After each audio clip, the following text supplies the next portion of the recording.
자, 요한복음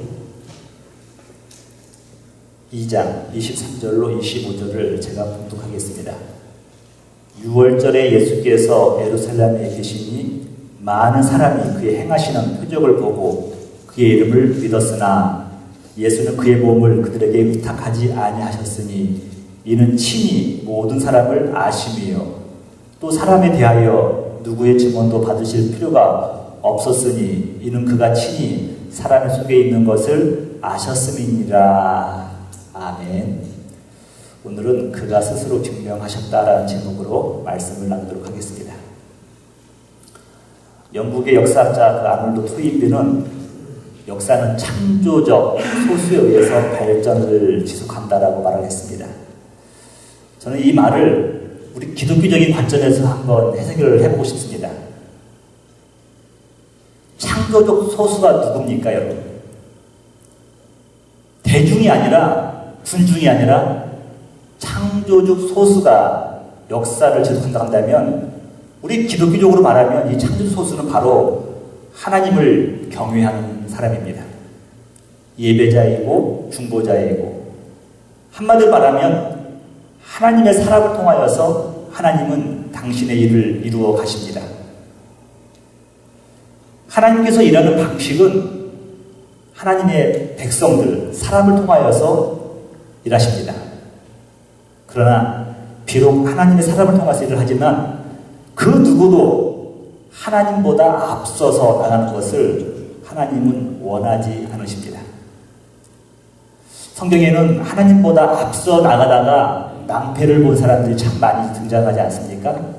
지난주 소개했던 아브라함도 하나님보다 앞서갔던 사람입니다. 또 신약성경에서는 다메섹 도상을 지나가던 사울이 자기 열심히 하나님보다 앞서갔던 사람이었습니다. 저도 과거를 돌아보니까 제 생각이 빨라가지고 하나님보다 앞서간 적이 참 많이 있던 것 같아요. 기도보다도 생각이 더 앞섰고 행동이 묵상보다도 앞섰던 적이 많이 있었습니다. 전도사 시절에는요, 얼마나 눈치가 빠르는지 목사님이 눈길 한 번 안 주면은 전 그 다음날 사표 써가지고 갔습니다. 그 정도로 제가 생각이 빠른 사람이에요. 여러분, 아브라함과 사르 실수는 하나님의 뜻을 구하기보다는 종교적 열심이 한 걸음 더 빨랐던 것입니다. 여러분, 우리의 신앙의 위기는 무엇입니까? 신앙의 위기는 다른 데 있는 것이 아니에요.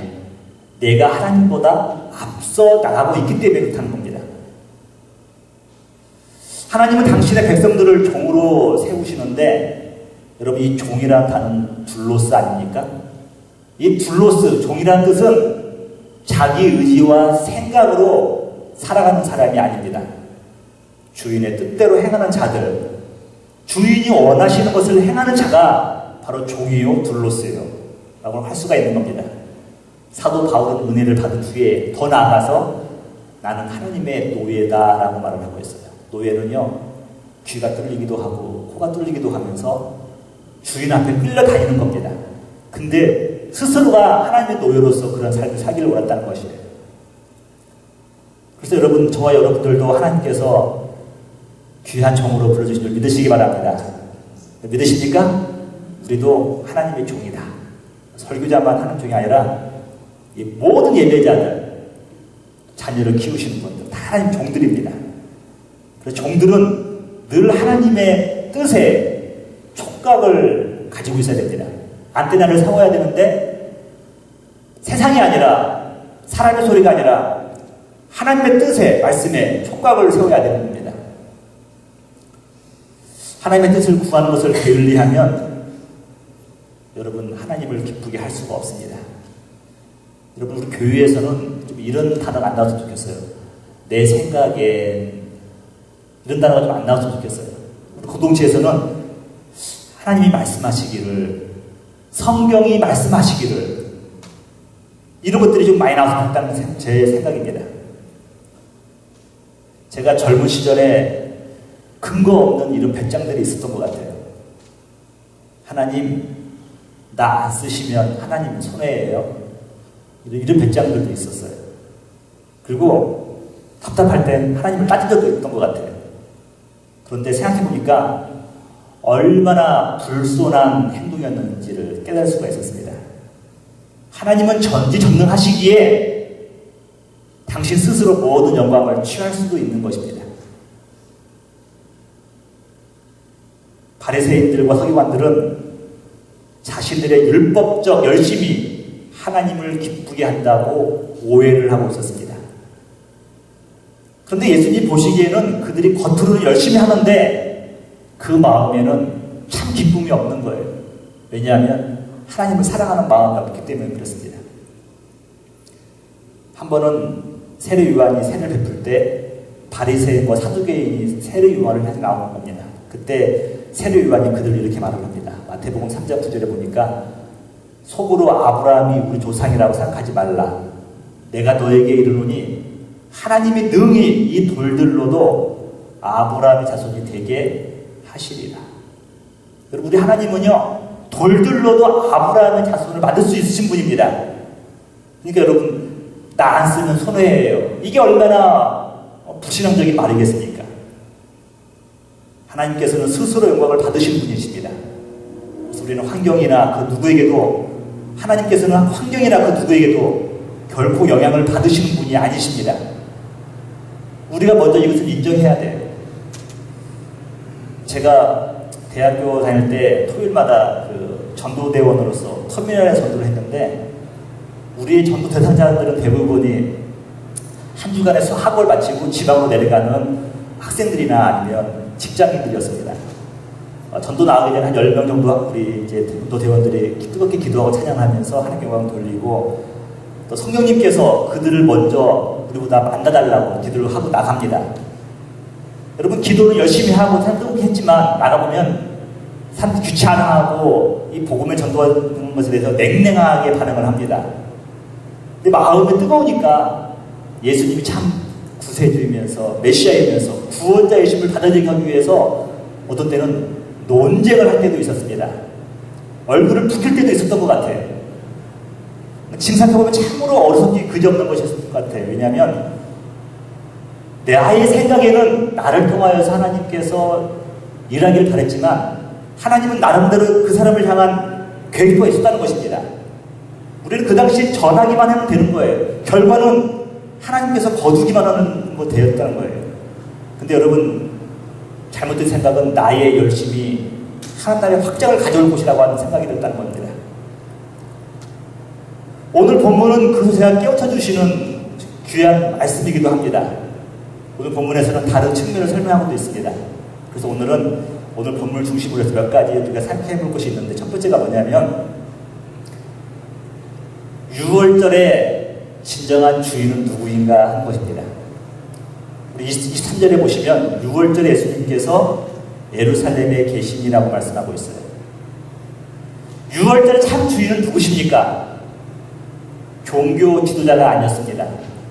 예배자나 순례자도 아닙니다. 여러분 잘 아시는 것처럼 6월달의 주인공은 바로 어린 양 되시는 예수 그리스도이십니다. 우리의 예배를 받으시고 영광을 받으실 분은 바로 이 6월절의 주인공 예수 그리스도이십니다. 여러분, 그러나 정작 우리 예수님은 결국 자기 백성들에게 또 예배자들에게 환영을 받지 못하신 분입니다. 처음부터 그러셨습니다. 요한은 1장 11절에 이렇게 말하고 있어요. 자기 땅에 오매 자기 백성이 영접하지 아니하였으나.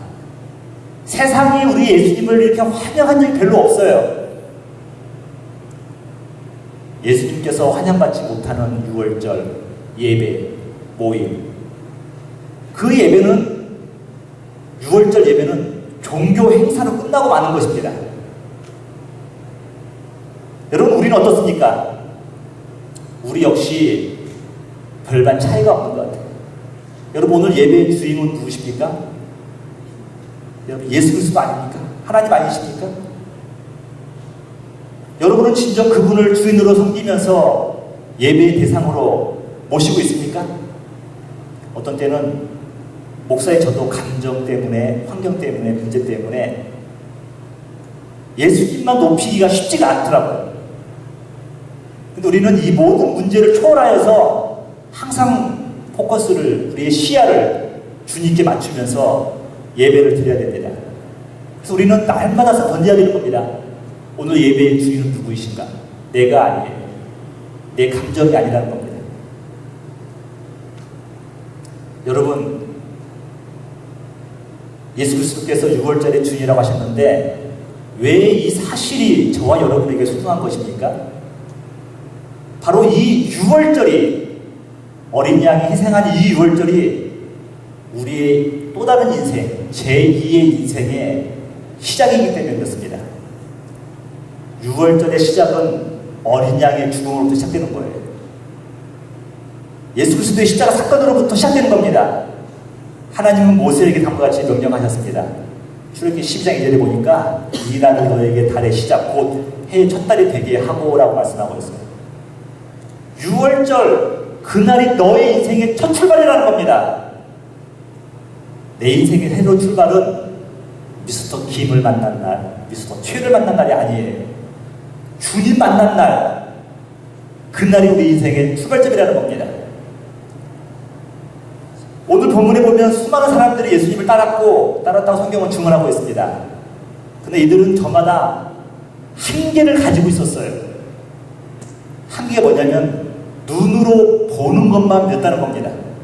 그들은 성경에 보니까 표적을 보고 믿었으나 라고 말씀하고 있어요. 예수님을 따른 자들이 표적을 보기 위해서 나온 겁니다. 근데 예수님은 이것을 아셨던 거예요. 눈으로 보는 표적은 잠깐 우리에게 확신과 감동을 주지만 그것이 우리의 신앙의 저변에 깔려서 단단하게 우리 신앙을 굳세게 할 수 없다는 것을 예수님은 아셨습니다. 우리가 구약 성경을 많이 읽다 보면 구약 성경에는 놀라운 기적들이 많이 있는데 이 기적들이 이스라엘 백성들에게 있어서 여호와 신앙을 갖는 데 있어서 얼마나 큰 영향을 끼쳤는가에 대해서는 우리가 많이 회의를 하게 됩니다. 여러분, 전대미문 사건이 뭐냐면 홍해가 갈라지는 사건이었어요. 그곳에 200만 명이 되는 이스라엘 백성들이 마른 땅으로 건너갔습니다. 여러분, 그거 생각해 보세요, 여러분. 여러분, 그 여운이 얼마나 갈 것 같아요, 여러분. 이스라엘 백성들은 홍해가 갈라져서 마른 땅을 지나간 지 3일 만에 마실 물이 없어지자 원망하기 시작한 겁니다. 쉽게 말하면 이 홍해 사건은요, 그 기적의 감흥은, 여운은 단 3일밖에 안 됐다는 겁니다. 제자들조차도 표적은 수없이 보았지만 그들의 진정 예수님을 그리스도 믿은 것은 예수님께서 부활하신 이후에 믿었다라고 요한은 말씀하고 있습니다. 여러분, 이 따르는 무리들이 그들의 마음 가운데 뭐가 있는지 예수님 너무 잘 알고 있었던 거예요.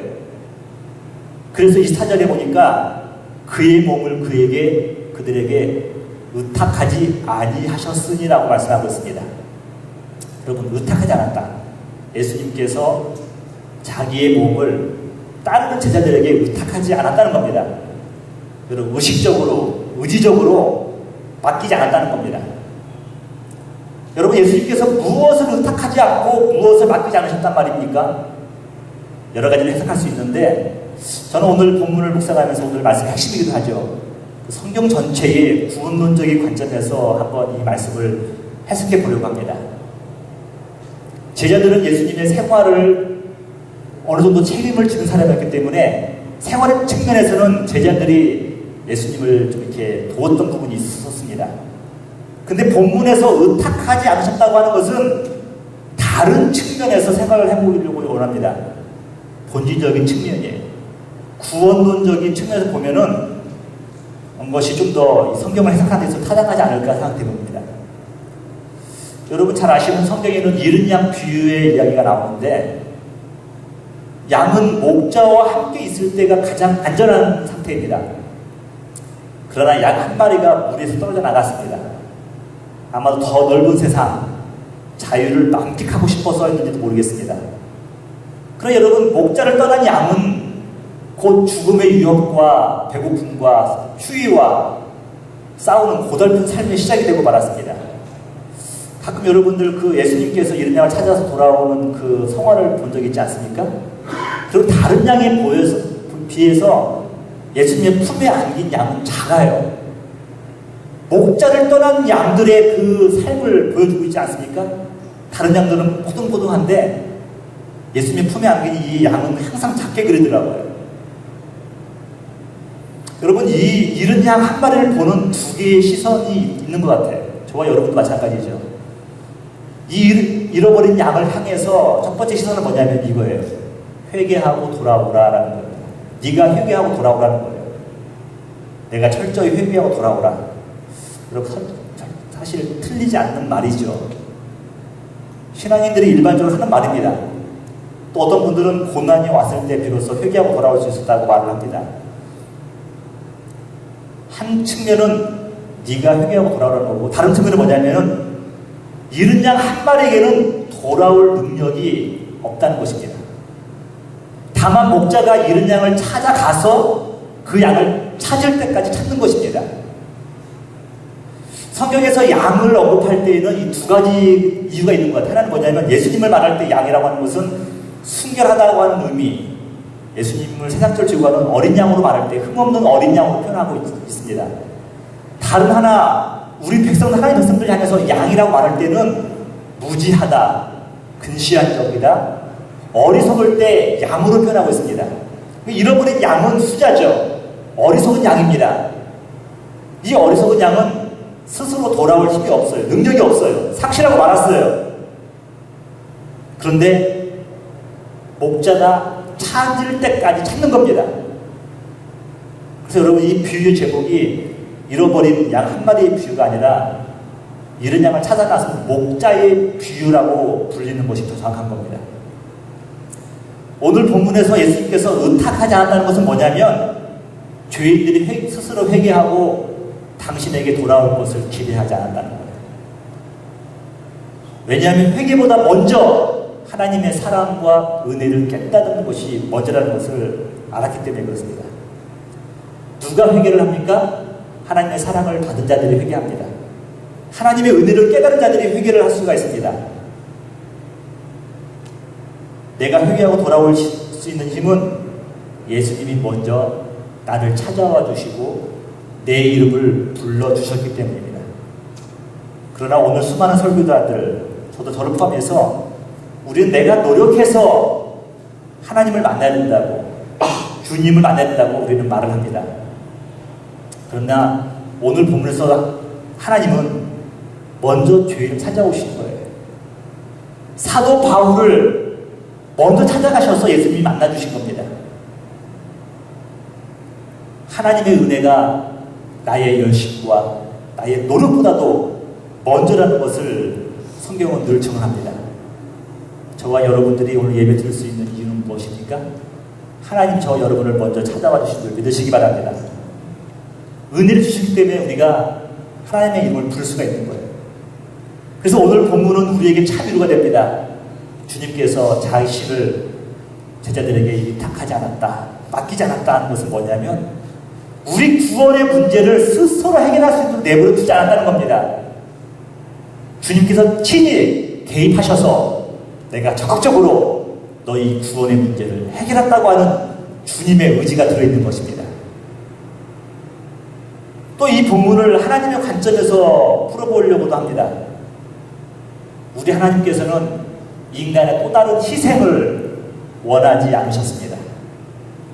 하나님께서 기뻐 받으신 단 한 번의 제사는 뭐였냐면 바로 예수 그리스도 어린 양, 흠없는 어린 양께서 십자가에서 희생하시는 것으로 하나님은 족하셨던 겁니다. 그래서 하나님은 또 다른 희생을 자기 사랑하는 백성들에게 원하시지 않았습니다. 그 다음에 우리는 하는 일이 무엇입니까? 그것을 믿는 것뿐입니다. 감사할 일뿐입니다. 그리고 더 나아가서는 우리에게 이러한 믿음이 있어야 됩니다. 나도 예수님과 함께 예수님과 함께 다 드렸다는 겁니다. 다 드렸다. 저와 여러분들이 언제 예수님께 다 드렸습니까? 사도 바울의 고백을 보니까요, 갈라디아서 2장 20절이에요. 내가 그리스도와 함께 십자가에 못 박혔나니 그런 적이 이제 내가 사는 것이 아니에요. 오직 내 안에 그리스도께서 사시는 것이라. 이제 내가 육체 가운데 사는 것은 나를 사랑하사 나를 위하여 자기를 버리신 하나님의 아들을 믿는 믿음 안에서 사는 것이다 라고 말씀을 하고 있습니다. 여러분, 예수님께서 우탁하지 않은 이유는 명백해졌습니다. 친히 모든 사람을 아심이요 라고 말씀하고 있어요. 사람들이 얼마나 연약한 존재인가, 부족한 존재인가, 겁이 많은 존재인가를 하나님께서는 아셨다는 겁니다. 여러분, 사람은 마음이요, 이 두 가지 마음이 다 있는 것 같아요. 한 분과 레스토랑에서 만날 일이 있었는데 그 집사님이 이런 말씀하는 거예요. 목사님, 자기는 어떤 목사님이 괜찮은 목사님인가 그렇지 않은가를 뭘로 판단하냐면 설교가 아니래요. 식당이다 보니까 웨이트레스가 왔는데 이 웨이트레스나 종업원들에게 대하는 태도를 보면 이 사람이 인격적인가 그렇지 않은가를 알 수 있다는 것입니다. 저도 동의하게 되었어요. 사람들은요, 마음 가운데 유력자를 만나면 조심합니다. 어떻게든 잘 보이려고 하고 예의를 갖추려고 합니다. 그러나 그렇지 않은 사람들 만나면 알게 모르게 함부로 대하는 거예요. 이게 그 사람의 진실한 모습이라는 거예요. 짧은 그런 대화였지만 깨닫는 바가 참 많이 있었습니다. 여러분, 이렇게 우리 마음이 약한 거예요. 악한 거예요. 연약한 거예요. 주님은 이러한 것을 아셨기 때문에 우리 스스로에게 구원의 길을 찾아오라고 말씀하지 않으신 겁니다. 예수님은 당신을 우리에게 타산 대신에 다만 우리를 긍휼히 여기시고 사랑하시겠다고 말씀을 하셨습니다. 여러분, 가끔 우리는 잘못된 신앙 교육을 받을 때가 있습니다. 나의 약함과 부족함을 깨달은 후에 우리는 종교적 열심을 내어서 그것을 자꾸 덮으려고 해요. 커버하려고 해요.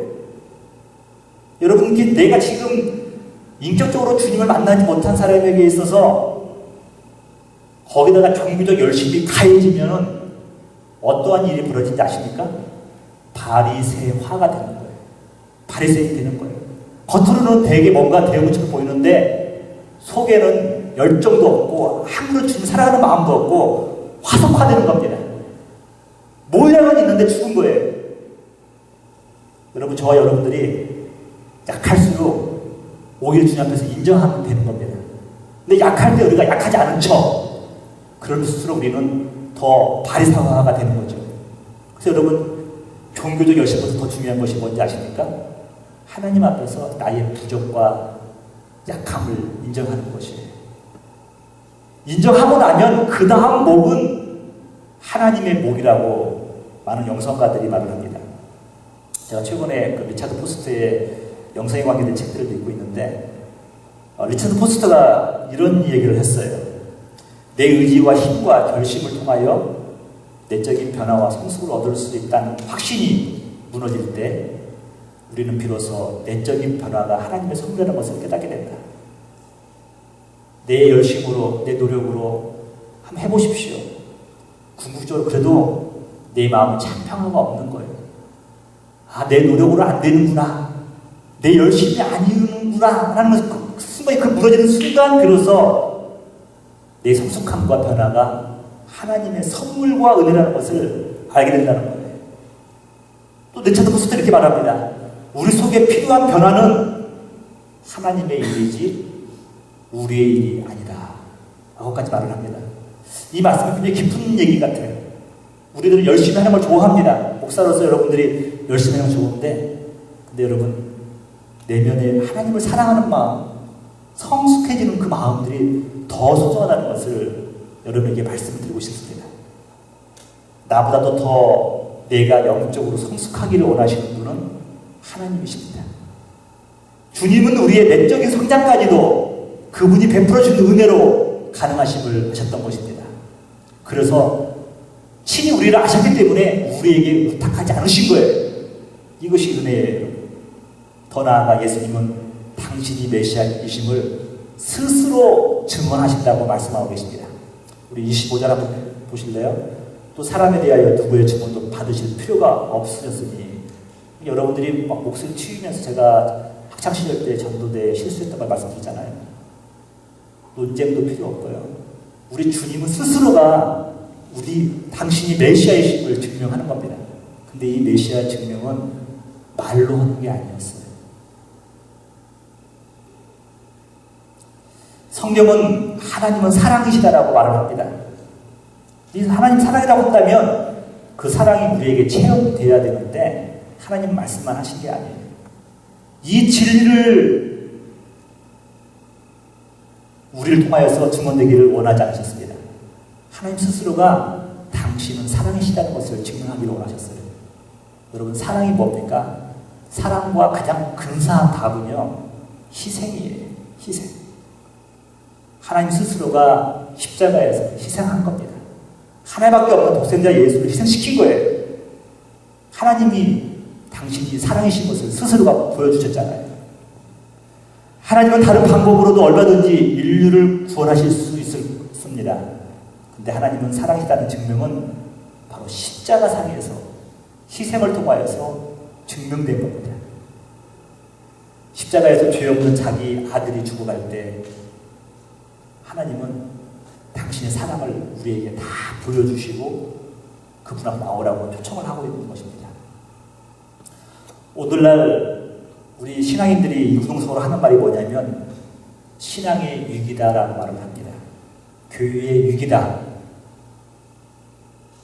그러면서 더 나아가서는 네티즌들은 그러죠. 하나님은 과연 살아계시나? 제가 점잖게 말을 한 겁니다. 하나님이 참 하나님이신 건가? 그들이 공격을 합니다. 이런 공격을 받으니까 우리 기독교 어느 단체에서는 이런 걸 또 노력을 해요. 그래서 우리 기독교가 도덕적으로 더 함양해야 된다. 이웃을 더 보살펴야 된다. 사회를 더 봉사를 해야 된다. 이러면서 이런 대안들을 만들어냅니다. 저는 이것도 소중하다고 생각을 합니다. 하지만 여러분, 우리가 참 하나님이시다는 것을 증명하기 위해서, 하나님이 사랑이라는 걸 증명하기 위해서 우리가 할 수 있는 일은 없어요. 그분 스스로가 증명하는 겁니다. 2000년 전뿐만 아니라 오늘도 여전히 하나님이 사랑하시다는 걸 증명하는 것이 무엇입니까? 십자가 이외에는 없는 거예요. 십자가 신앙 이외에는 당신이 스스로 거기서 희생하고 피를 흘리지 않는다고 한다면 당신이 사랑이시라는 것을 증명할 방법이 없는 거예요. 우리 하나님은 십자가를 통한 사랑의 증명을 하셨던 겁니다. 예수님의 증명의 방법, 말이 아니셨어요. 논리가 아니셨어요. 논쟁이 아니셨어요. 예수님은요, 몸소 십자가 길을 걸어가시면서 사람에게 증언받는 것이 아니라 당신 스스로가 십자가 길을 통하여서 증명하신 겁니다. 내가 메시아다. 나를 믿는 자는 영원히 살리라. 이것을 보여주신 겁니다. 저 여러분들은 십자가를 통하여서 다시 한번 예수님의 사랑이시라는 것을 확신하시기를 축복합니다. 이사야 선지자는 이스라엘 백성들이 하나님을 범죄하여서 그 나라가 멸망하고 바벨론으로 끌려가기 전에 그들에게 책망을 합니다. 너희에게 심판이 임한다고 말을 합니다. 여러분, 심판의 메시지만 들으면 다 우리가 죽어요. 쓰러져요. 그런데 심판 후에 회복의 메시지를 이스라엘 백성들에게 던지는 겁니다. 여러분, 성경을 읽다 보면 항상 하나님의 말씀은 심판의 경고와 회복의 약속이 같이 오는 겁니다. 이사야 43장 18절 19절을 한번 여러분 잘 아시는데 제가 읽어볼게요. 너희는 이전 일을 기억하지 말며 옛날 일을 생각하지 말라. 너무 과거에 얽매이지 말라는 거예요. 과거의 실패에 얽매이지 말라는 거예요. 보라, 내가 새 일을 행하리니 이제 나타날 것이라. 너희가 그것을 알지 못하겠느냐? 반드시 내가 광야의 길을 사막의 강을 내리니라고 말씀하고 있어요. 우리의 인생이 광야 같은 굴곡 있는 인생이었습니다. 평탄치 못했어요. 또 우리 인생이 사막과 같이 메마른 인생이었습니다. 근데 광야 같은 길에 길을 내신다고 말씀하고 있어요. 사막과 같이 메마른 인생에 강을 내어서 물을 공급하겠다고 말씀하고 있습니다. 여러분, 새 일을 행하리니 하나님이 어떤 일을 행하셨습니까? 예수 그리스도를 통한 우리에게 또 다른 인생을 허락해 주신 거예요. 믿으십니까? 그 그것이 바로 하나님이 살아계시는 것을 우리에게 보여주신 겁니다. 십자가 사건이 나에게 광야 같은 인생길에 있는 나에게, 또 사막 같은 인생길을 걸어간 나에게 길과 강을 펴놨던 것처럼 십자가를 통하여서 여러분의 인생 가운데 길과 강이 흘러넘치기를 주님으로 축복합니다. 다 같이 일어나셔서 오직 예수 부르시면서 결단하도록 하겠습니다.